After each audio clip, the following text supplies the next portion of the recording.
अस्सलाम वालेकुम दोस्तों। उम्मीद करता हूँ आप सब लोग खैरियत से होंगे। दोस्तों छोटी सी वीडियो है एक और इम्पॉर्टेंट डॉक्यूमेंट के हवाले से, वो आप लोगों के साथ शेयर करनी है। एक इम्पॉर्टेंट डॉक्यूमेंट है शेंजन फॉर्म। शेंजन फॉर्म आपने कैसे फ़िल करना है, लोग इसमें परेशान हो जाते हैं।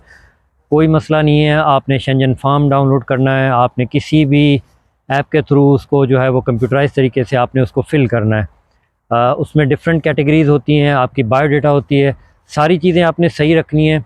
स्पेशली अगर आपने कोई पहले विज़िट किया हुआ है शेंजन में तो उसका वीज़ा नंबर, डेट्स वो आपने सही डालनी है, अपनी बायोडाटा आपने ठीक तरीके से डालनी है, और आपकी ट्रैवल डेट्स और एग्ज़िट डेट वो आपने बिल्कुल इम्पॉर्टेंट और सही तरीके से डालनी है, उसमें आपने मिस्टेक नहीं करनी है।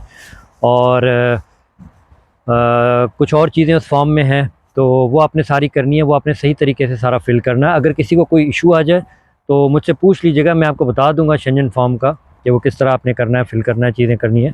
तो शेंजन फॉर्म सबसे इम्पॉर्टेंट है। एफ़आरसी आपके पास होना चाहिए। एफ़आरसी आपका कैसे बनता है, देखें एफ़आरसी आपका आप नादरा में जाएं, आप मैरिड हैं, एफ़आरसी उनका ही बनेगा। एफ़आरसी एमआरसी जो आप लोग मैरिड हैं तो आप ही का बनेगा। एफ़आरसी के लिए आप नादरा के ऑफ़िस जाएं, उनको मतलब रिक्वेस्ट करें कि मुझे एफ़आरसी चाहिए और मैं अपना एफ़आरसी बनाना चाहता हूँ। तो वो आपको 100 रुपीज़, जब मैंने बनवाया था तब 100 रुपीज़ उसकी फ़ीस थी, और 100 रुपीज़ में वो आपको सेम डे या विद इन सेकेंड डे आपको जो है वो आपको एफ़आरसी बना देंगे। तो ये आपका एफ़आरसी हो गया। एमआरसी भी आपका इसी तरह ही बनता है। एमआरसी आपको जो है वो अपने यूनियन काउंसिल से आपको मिल जाएगा। एमआरसी आपने बना लेना है। एफ़आरसी एमआरसी आपने अपने बच्चों के सर्टिफिकेट, स्कूल्स के, बाकी चीज़ों के वो आपने लेने हैं। अगर आपकी कोई डॉक्यूमेंट्स हैं अपने प्रॉपर्टी के, आपके नाम कोई गाड़ी है, कोई प्रॉपर्टी है, कोई घर, कोई कुछ भी कोई चीज़ है, आप उनको कवर करें। वो आप नोटरी करवाएं, वो आपसे नोटरी होंगे, नोटरी होने के बाद ही वो आपके वैलिड होंगे। आप उनको नोटरी करवाएं, वो आपके कंफर्म करवाएं।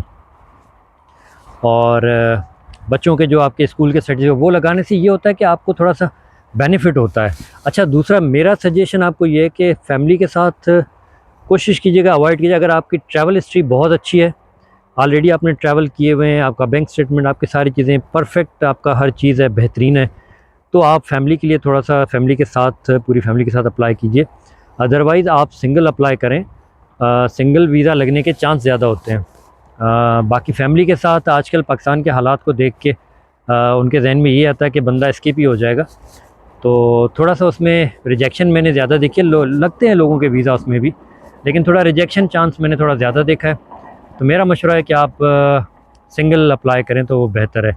एज का बड़ा मैटर करता है कि एज आपकी अगर आपकी 30+ है तो आपका वीज़ा लगने के चांस ज़्यादा होते हैं। यंग एज में भी लगते हैं, मैंने 20 साल की एज में भी सिंगल लोगों के वीज़ा लगते देखे हैं। तो वो नसीब की बात है। अगर अल्लाह ताला ने आपका रिस्क लिखा है तो वो चीज़ें आपके लिए कोई रोक नहीं सकता। आप भी यूरोप में आ सकते हैं, दुनिया के किसी भी मुल्क में जा सकते हैं, कोई इतनी बड़ी बात नहीं है, कोई इतना वो इशू नहीं है। ट्रैवल एजेंट्स ने, माफियाज़ ने, या जो भी इस तरह की आप कह लें, उन सब ने इन चीज़ों को इतना डराया है कि हमारे आम लोग इस चीज़ को थोड़ा सा घबराते हैं।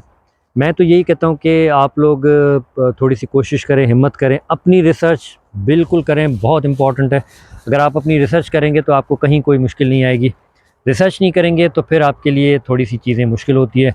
वो इसी चीज़ का फ़ायदा उठाते हैं कि हमारे लोगों को पता नहीं था। मुझे आज भी पता नहीं कितने लोगों के मैसेज आ रहे होते हैं कि यार हमें ये बता दें, हमें ये बता दें, हमें वो बता दें। लोगों को इवन बेसिक चीज़ों का नहीं पता होता कि क्या मतलब चीज़ें होती है। एक भाई ने मुझे कहा था कि भाई मेरा वीज़ा अप्लाई किया था, वो मेरे कोई जानने वाले थे, पता नहीं वो 6 लाख, पता नहीं 8 लाख वो मेरे खा गए। मैंने कहा भाई डॉक्यूमेंट क्या थे? मेरा डॉक्यूमेंट तो मेरे पास सारे ही थे। मैंने कहा क्या क्या डॉक्यूमेंट थे? उन्होंने कहा पासपोर्ट था, NIC था, कोविड सर्टिफिकेट था, और बस ये 2-3 डॉक्यूमेंट। मैंने कहा भाई ये डॉक्यूमेंट ही नहीं है, ये डॉक्यूमेंट इससे ज़्यादा बहुत सारे और हैं। आपका होटल, ट्रैवल, ये वो, आपकी बैंक स्टेटमेंट, बाकी चीज़ें। बोला हाँ वो ये। तो देखें ये हमारे लोगों के फिर उसमें काम होते हैं। फिर वो डन बेस की तरफ चाहते हैं कि डन बेस कर लें, ये कर लें। डन बेस कुछ नहीं होता। वो आपके डॉक्यूमेंट कुछ खुद बनाते हैं, कुछ आपसे लेते हैं, एडिट करते हैं, कुछ चीज़ें करते हैं। देखें उनको कोई मसला नहीं है कि आप का वीज़ा रिजेक्ट होता है, आपका पासपोर्ट ख़राब होता है, आपको आगे चल के कोई बैन लगता है, आपका मसला आता है, तो उनको कोई फ़र्क नहीं पड़ता। उन्होंने 20-50 हज़ार अपने ले लेने होते हैं आपसे। तो ये डन बेस के चक्करों में नहीं पड़िएगा। आप मेरी वीडियो देखें, आपको विज़िट वीज़ा के हवाले से सारी चीज़ें कंफर्म इम्पॉर्टेंट मिल जाएंगी।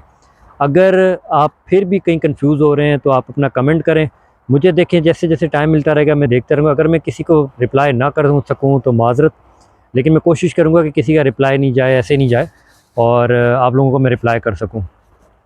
आप गाइडलाइन लें, सिर्फ मुझसे नहीं, लाजमी है मुझसे पूछें, आप किसी से भी पूछें, किसी भी जेन्युइन अथेंटिक बंदे से पूछें जो एजेंट नहीं हो, जो आपको जो है वो एक्यूरेट इन्फॉर्मेशन दे सके, जिसका ऑलरेडी एक्सपीरियंस हो। जैसे मेरा ऑलरेडी एक्सपीरियंस हो चुका है, 3 वीज़ा शेंजन, कोई रिजेक्शन नहीं। तो बहुत कम लोगों के ऐसे होते हैं, लेकिन अल्लाह का करम है कि अल्लाह ने ये करम किया, और कुछ भी नहीं, कोई ऐसी चीज़ नहीं है। तो आप कमेंट कीजिए, पूछिए, मुझे जो इन्फॉर्मेशन होगी मैं ज़रूर आप लोगों के साथ शेयर करूँगा। तो मिलते हैं अगली वीडियो में, तब तक अपनी दुआओं में याद रखें।